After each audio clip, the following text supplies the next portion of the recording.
Hey guys, it's Steven here back with another video. Hope you're all having a wonderful day. It's a little bit quiet on the transfer front today. So for today, look at how City could line up in the 2019-20 season. But as ever, you know what I'm going to say. You haven't done it yet, have you? If you haven't done it yet, go and download it now. OneFootball is absolutely brilliant. My favourite app on the market by a long way. Go and download it. It's free. It helps keep this channel going. It's really good source of news and info, all that kind of stuff. So what are you waiting for? Download it in the link in the description below because it's absolutely awesome. Go follow Man City and get all the latest news, transfers and stats and all that kind of stuff. I also want to say thank you to my latest patron. I haven't got your name, mate. It says Mank2311. So Mank2311.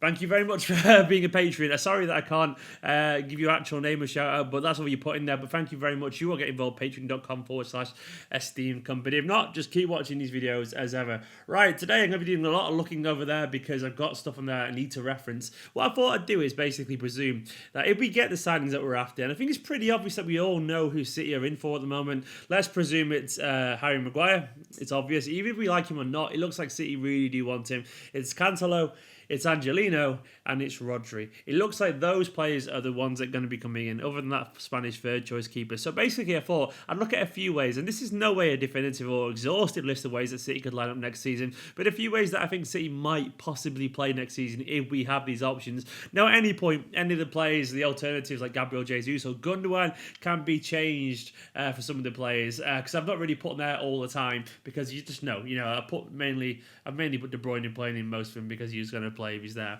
But look at the first one here. Now this one, as you can see, I've gone for basically a very safe option here. This is if we sign all the players basically that we're linked for. And if we did sign all of them, and if they did start, well, all these ones are about if we sign everyone, but if we started everyone that we'd signed, this is how it could look with Ederson in goal, Laporte, and presuming we paid all the transfers, you'd have a whole new back five there basically. You'd have Maguire and Cancelo, Angelino and Rodri, and then your usual kind of forwards of David Silva, that is Kevin De Bruyne, Bernardo, Sterling and Aguero. But what we really see is a very changed back line if we decided to go that drastic and make that many changes, which would be very interesting, wouldn't it, to see how Angelino and Cancelo bring a very different dimension to how we get forward. That could be something that we could do next season. It's very obvious. I mean, you could put Foden there as well. Maybe it could be Mendy left back instead. It could be Zinchenko. But I'm thinking there in general, if you've got Angelino and Cancelo, you got to be playing Sterling and Bernardo because those two are going to be cutting in, and Angelino and Cancelo are going to be bombing forward, and that's what we're going to see. I don't think we'll be playing left footers on the left and right footers on the right in terms of the forward positions if we're playing attacking fullbacks, because obviously we're going to see the width come from Angelino and Cancelo and Bernardo and Sterling or someone like that, or Mahrez or Sane if he's on the right, cutting in instead. That's how I suspect we'll see the team lining up if we play them. That's option number one. Number two, what we've got here is a more kind of traditional thing here. Obviously, I put in Mendy and Walker at fullbacks. Obviously, Mendy's played with Sane a little bit. So this whole myth out they can't play together, which I don't really believe. Mendy could get forward very well there. Then I've got Walker on the right, which is obviously more traditional with Rodri sitting there. That could be Fernandinho, of course. But Maguire, once again, in the team there with Bernardo and De Bruyne, no David Silva, and Sterling and Sane out wide as old. Basically, you got Mendy and Walker and Sterling and Sane, kind of like we've seen plenty of times already when Mendy was fit, of course. And Maguire, once again, that could obviously be Stones or Ross and Mendy as well, with Rodri sitting and holding. I think Rodri will get plenty of game time next season when he joins, hopefully when he joins, because I think that's what we're going to see. I think Bernardo every now and then will come inside and play centrally as well. It could be Phil Foden or Gundogan, of course, or David Silva, but that could be an option number two there. On to number three, and this is one of the most interesting ones to me.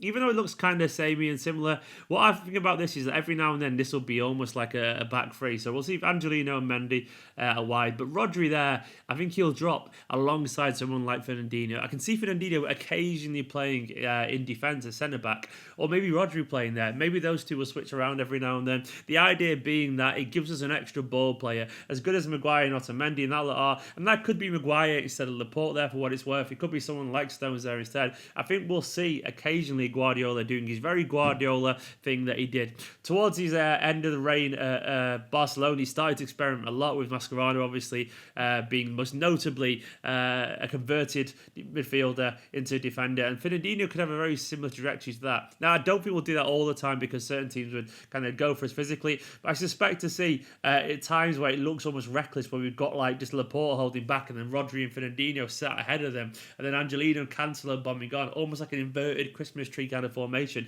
It'd be very strange, but it'd be interesting. And then you'd have someone like Mahrez or Sane cutting in, because obviously you'd have Cancelo bombing forward on the right, and then Sterling cutting in on the left, with Angelino and Mendy bombing ahead of them. That could also then be Foden or David Silva, where Bernardo, De Bruyne is, or Gundogan too, with Aguero once again, because that could be Gabriel Jesus. That would be very interesting. It's something I'd love to see going forward. That's option number 3. Number 4 is just a way of showing how he could play if Zinchenko was playing there. I suspect sometimes if he does, he'll kind of pop in alongside Rodri to help, or Fernandinho, of course, help an extra midfield thing there. That's more of a traditional back four, what we're used to seeing based on last season, but that's something that we could do next year. With Foden, I think every now and then, if we're playing like this, I think if we're playing Zinchenko and Walker, I think that's where we most likely are to see Phil Foden play, because it's a little bit less attack-minded, and maybe Zinchenko being more central every now and then, and Walker being a little bit more stable defensively than Cancelo. Foden more likely to get some game times there with Bernardo. Once again, out wide for his work rate, and he works well with Walker. And Mahrez as an option, obviously, and Sane and Sterling maybe could be an option behind Sane there. But I put Sane out wide there because Zinchenko would be more likely to come in midfield, which means the width has to come from Leroy Sane, with Aguero, obviously, and Gabriel Jesus up top. That's number 4 there. Number 5 is by far one of the bolder ones. It's something that we most likely definitely will see. Just a traditional back three there of Laporte, Maguire, Stones, a proper back three. None of that Rodri or Fernandinho in midfield into defence kind of thing. Just Laporte, Maguire and Stones as a back three, which obviously means a bit of a change up top there. I suspect we'll see Mendy or Angelino at left back or left wing back, basically left midfield. They will not be defending much in this system, and Cancelo bombing forward. It won't be Walker in like this, because Walker does not have the obviously attacking dynamism that Cancelo would provide, and Rodri or Fernandinho there holding the fort, so to speak. I think it'd be most likely be Rodri in this instance, with Silva and De Bruyne, or possibly Foden, maybe Gundogan, holding the midfield. And I think we could every now and then see a second striker off Aguero. If we're playing something like this, we don't want too many players that way, because Mendy and Cancelo will be doing that. I think we can see Bernardo, even though he may be positioned initially on the right, I think he'll be playing almost as a second striker. Sterling's done a bit of that as well during last season, where we saw him through the middle, and he was very good there as well. I thought he was much underrated in that role, and obviously it could be Gabriel Jesus leading the line in that instance. By the way, in most of these lineups, I haven't put Jesus to the top, because it's going to be Aguero, but we know Jesus could play there as well. So in your head, if you're thinking I'm favouring Aguero, I'm not. Just, I can only put one constant. They can't sort every variation. And finally, I've gone through, and I could have put like 20 of these formations up. Number 6 is interesting. This is just how I think we'll line up on the first day of the season, presuming we get everyone, presuming everyone is fit. And there's the squad options there, which shows how interesting it could be. Now, you've got Edison, obviously, and Bravo will be the backup next season. Laporte and Maguire, I think, will start the season as our first choice centre-back pairing, if it comes to it, if Maguire signs, of course. Cancelo, I think, would get the nod in the first game over Walker, presumably came in and played well in pre-season. And I think Zinchenko would start the season with Mendy and Angelino, thinking, right, I've got to get in there. But it could be Mendy, but I think Zinchenko would start the season, given that he's earned it. I think Rodri, I put him ahead of Fernandinho there.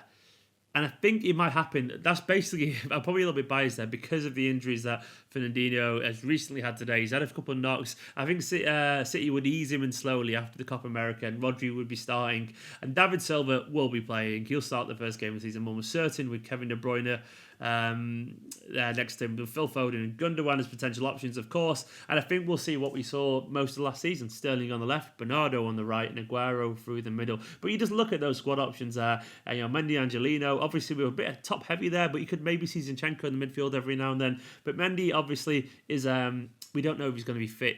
So Angelino, if he comes in, he's got a bit of a battle, definitely. But I think as we've seen throughout this video, there's a bunch of different systems where Mendy and Angelino will be the first choice, whereas Zinchenko every now and then will be the first choice instead. But yeah, Cancelo, then with Walker back up and Stones, Mendy behind Laporte, Maguire. It could be any of those changing around. But if I had to bet, an educated bet, that's the kind of team I suspect we would see on the first game of the season. It does show, though, how well our squad is developing nicely. A bunch of very young players there, all very skillful, all very hardworking. Some senior players still in that team as well.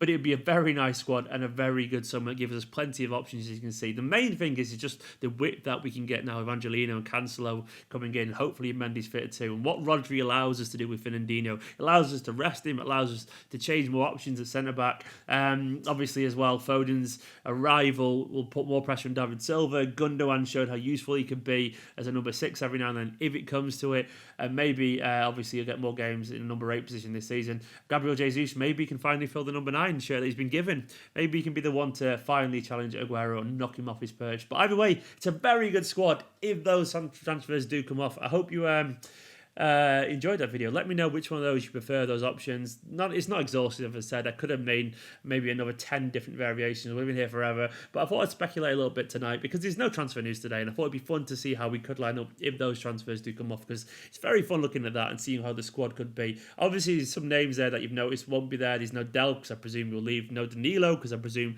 he will leave as well. And who else? I think that's basically it. It's going to be very interesting, isn't it? Very interesting. No Mangala, of course, as well. Rest in peace, Mangala. And no Kompany. No Vincent Kompany. Oh, it's so weird doing all these things without Vincent Kompany. Anyway, guys, thank you very much for all the support as ever. Thank you very much to the patrons here. Scrolling down the side, patreon.com/Esteemed Kompany. Go check out my Facebook page. It's in the link in the description below. Go and give OneFootball a download, and I'll be back tomorrow. Probably be actually from a hotel room. I'm away for work tomorrow, so I'll do a very quick update tomorrow. It won't be quite as nice as these videos are, but it'll be an update nonetheless. Subscribe if you're new, like, comment, and I'll see you soon.